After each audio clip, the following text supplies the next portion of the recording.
world is governed by laws. The universe, in fact. Laws. We call it the law of electricity. We call it the law of gravity. There's mathematical laws. There's physical laws, speed and velocity laws, agricultural laws. There's all kinds of laws. This one we've heard since we were small, I'm sure. It's called the law of sowing and reaping. In fact, we've probably heard it so often we could quote it. It says, whatever you sow, what? You shall reap. Fairly blunt, hopefully clear. Here's my first suggestion on the law of sowing and reaping. Don't try to beat it. You might as well try sitting on the sun in the morning. Keep it from coming up. You'll have better luck. Whatever you sow, you reap. Now, for a fair share of my life, I'm a bit mixed up on how all this applies. Among a lot of things I was mixed up on. I knew I wasn't reaping too good. That I understood. My problem was I was confused about what was causing it. Remember me with the funny list? I thought those are the reasons why it isn't working out well. And then Mr. Schoaf gave me the clue that helped me figure it all out. He said, Mr. Rohn, I have another answer for you. There's another way to quote this law that'll show you where the problem is so you can go to work on it right away. All you need to know is where the problem is, then you can go to work on it. So he quoted me the law another way, and I found out what my problem was. Here's the way you quote the law. Whatever you reap is what you've sown. Now I knew what my problem was. Whatever you reap is what you've sown. If you don't like the crop, who do you look up? Answer, whoever planted it. And where do you find who planted your crop? Answer, in the mirror. What I finally learned to do come fall was to go to the mirror. That's where you go. And if necessary, you say, a few skinny carrots? I got to be unimpressed. Where were you last spring? Asleep? Didn't you read the books? Did you break your hoe? Let me give you 7 key points to the law of sowing and reaping. Let's tick right down through the list of 7, and it'll be break time. 7 points to sowing and reaping. Here's part of the philosophy that really helped me to make some changes in life direction. Number 1, the law of sowing and reaping is negative. That's number 1, which simply means if you sow bad, you reap bad. Now, this is kind of 3rd grade, but it doesn't hurt to go over the basics. If you plant thistle seeds, you don't get pumpkins. Honest, no use looking for pumpkins. John says, how come no pumpkins? Come on, John. The law's negative. That's how come. Now, here's number 2. The law's positive. Which simply means if you sow good, you reap good. If you plant pumpkin seeds, you don't get thistles. Not from pumpkin seeds. Mother Nature won't pull tricks on you over in the corner snickering and pushing new thistles and you planting pumpkin seeds. She won't do that. You will get pumpkins from pumpkin seeds, and the reason is because the law is positive. Now, here's number 3. I got excited when I found out the full dimension of this. See, you do not reap what you sow, but rather, you always reap much more than what you sow. So the 3rd key word is more. You don't get back what you put out. You get back much more than what you put out. And it works both positive and negative. On the negative side, it said, if you sow to the wind, you reap the whirlwind. So you've got to get ready for that, or you will be naive. But now it also works positive. If you plant a cup of corn in the spring, how much corn do you reap in the fall? Not a cup. You might as well keep the cup you got. Why go to all the trouble, planting a cup of corn in the spring? Water it and take care of it all summer. Look after it carefully. Cross your fingers and pray. Why go through all that? Reason. Come fall, you could well get a bushel for the cup. A bushel for a cup. It's called one of life's better deals. Guy says, well, yeah, I'll figure out how that works. You could get rich. That's right. That's right.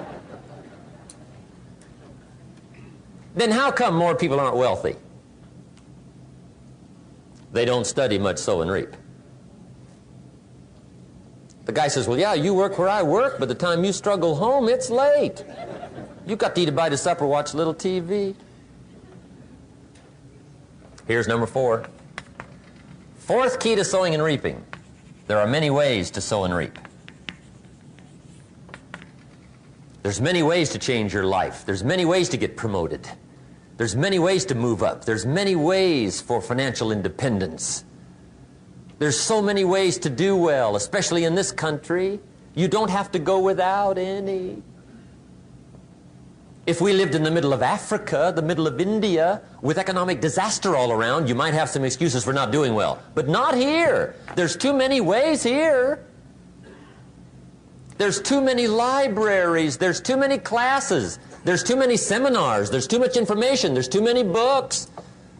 There's too much capital. There's too much help. There's too much training here not to do well. There's too many ways. So find you some ways. There's plenty. Here's the fourth key to sowing and reaping, or 5. And that key word is anyone. Anyone can sow and reap. That's what's exciting. Anyone can. Now the question is whether or not you will. But can is not the question. Will is the question. Anyone can. Mr. Keogh says, try my plan. I put it together. The Keogh plan. Put aside $145 a month for the next 30 years. It's $1 million with the tax advantages. $1 million, 30 years, Keogh plan, $145 a month. Not a bad plan. Become a millionaire. Now, anybody can. The question is, who will? That's the question. Son asked his father, when his father's 50, we're rich, right? The Keogh thing? His father said, no, we're not rich. His son says, well, the Keogh thing, the $145 a month Keogh thing. He says, yeah, I know the Keogh thing, but I didn't go for that. Son says, you didn't? Says, no. I picked another plan for the $145. So what'd you do with the $145? Said, well, I bought beer and cigarettes.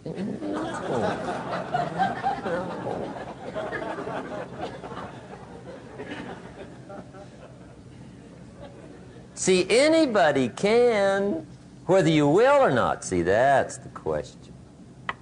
And here's a good question to ask. We are all buying somebody's plan. The question is, whose? Who's got you talked into doing what you're doing? Who's got you talked into your present plan? See, 10 years from now, you will surely arrive. The question is, where? But see, anybody, if you want to, can go searching for a good plan, pick it, and start working it. And sure enough, as the time passes, as it surely will, 5 years from now, 10 years from now, then you'll be winding up wearing what you want to wear, driving what you want to drive, living where you want to live, become what you want to become. But now's the time to fix the next 10 years. And who can? Anybody. Here's number 6. The 6th key to sowing and reaping. This is leveling with you now, as we promised to do. There's one thing better than the truth, and that's the whole truth. And here's part of the whole truth of the law of sowing and reaping. Number 6 is, you could lose. There are times when you just lose, no matter what you do. It's that kind of planet. You reap what you sow, yes, but... What does that mean? Yes, but, well, the farmer plants his crop in the spring, takes care of it all summer, loves his family, works 10, 12 hours a day, 6, 7 days a week, is an honorable man. Come fall, he's got a beautiful crop, and he deserves every bit of it. But the day before he sends the combines into the field, a hailstorm comes along and beats it all in the ground, which means you lose. Somebody says, well, what did he do wrong? Answer, nothing. It's just that kind of planet. Sometimes it's going to hail on your crop and rain on your parade, so you got to get ready for that or you will be naive. That's just part of the life arrangement. And don't press me why. I was not in on some of the original decisions here, so I don't know how it got set up. But there's just times, sometimes you lose. That's part of life. But now here's number 7. The 7th key to sowing and reaping. And it goes like this. It's just another way to quote the same law. And it goes like this. If you don't sow, that's just another way to quote the law. If you don't sow, what? You don't reap. You don't even have a chance. So if you looked at your game plan tomorrow, you might come to the quick conclusion, I got to get some sowing going. How true. Get you some sowing going. And remember, you've got plenty of time. You've got all the time there is. Some people spend enough TV time to make a fortune. The latest article on television watching in this country, according to the latest article, the average television is on in this country in every household 7 hours a day, called the Big 7. I asked a guy one time what his TV cost. He said about $450. I said, you forgot to look at the price tag. He said, what do you mean? I knew he was a TV watcher. I said, that television costs you, in my opinion, at least $12,000 a year.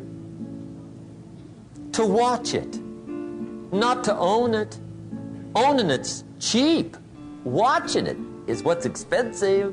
And I said, hey, $12,000 a year is too much to pay to watch TV. That's too much. Pay a little, but not $12,000.